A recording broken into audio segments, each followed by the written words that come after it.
ভারতীয়দের সতর্ক করে বলে দিতে চাই, এই ধরনের দেশদ্রোহী কর্মকাণ্ডে আপনারা ভবিষ্যতে আর লিপ্ত হবেন না। আমাদের পররাষ্ট্রনীতি হবে এখন থেকে চোখে চোখ রেখে কথা বলার মতো। বাংলাদেশের কাছে, বাংলাদেশের সাধারণ জনগণের কাছে আপনারা ক্ষমা চাইবেন।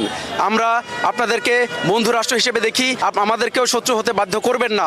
আমরা দেশকে নতুনভাবে স্বাধীন করেছি কোনো অন্য দেশের দালালি করার জন্য না। আপনারা জানেন আজকে আমাদের ইন্ডিয়ান যে বাংলাদেশি উপ হাইকমিশনার রয়েছে, হাইকমিশনে আমাদের কর্মকর্তাদের উপরে এবং বাংলাদেশের পতাকার উপরে একটা আক্রমণ করা হয়েছে।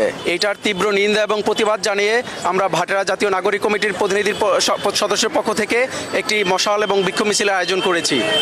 আমরা উক্ত কর্মকাণ্ডের তীব্র নিন্দা জানাচ্ছি। ভারতীয়দের সতর্ক করে বলে দিতে চাই, এই ধরনের দেশদ্রোহী কর্মকাণ্ডে আপনারা ভবিষ্যতে আর লিপ্ত হবেন না এবং যেই কর্মকাণ্ডে আপনারা লিপ্ত হয়েছেন এটার জন্য বাংলাদেশের কাছে, বাংলাদেশের সাধারণ জনগণের কাছে আপনারা ক্ষমা চাইবেন।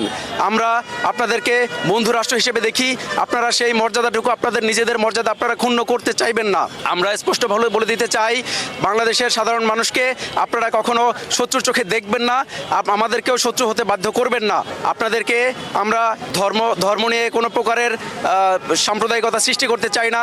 আপনারা যেই উস্কানিমূলক ধর্ম নিয়ে সাম্প্রদায়িকতার দিকে দেশকে ঠেলে দিতে চাচ্ছেন, এটার আমরা তীব্র নিন্দা জানাচ্ছি।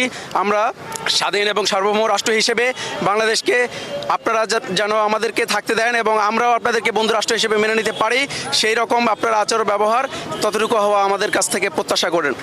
আমরা সাধারণ বাংলাদেশের জনগণের পক্ষ থেকে একটি স্পষ্ট বর্ণনা দিতে চাই, আপনারা কখনো বাংলাদেশকে নিয়ে উস্কানিমূলক কোনো কথাবার্তা, ধর্ম নিয়ে কোনো উস্কানিমূলক কথাবার্তা এবং কোনো সাম্প্রদায়িক কর্মকাণ্ডের দিকে আপনারা কখনো যাবেন না। আমাদেরকে আমাদের মতো থাকতে দেন। আমাদের পররাষ্ট্রনীতি হবে এখন থেকে চোখে চোখ রেখে কথা বলার মতো।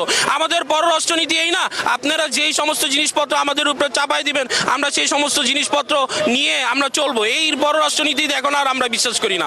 আমরা ছাত্র সমাজ, আমরা জাতীয় নাগরিক কমিটি, আমরা দেশকে নতুনভাবে স্বাধীন করেছি নিজেদের অধিকার সংরক্ষণ করার জন্য, কোনো অন্য দেশের দালালি করার জন্য না।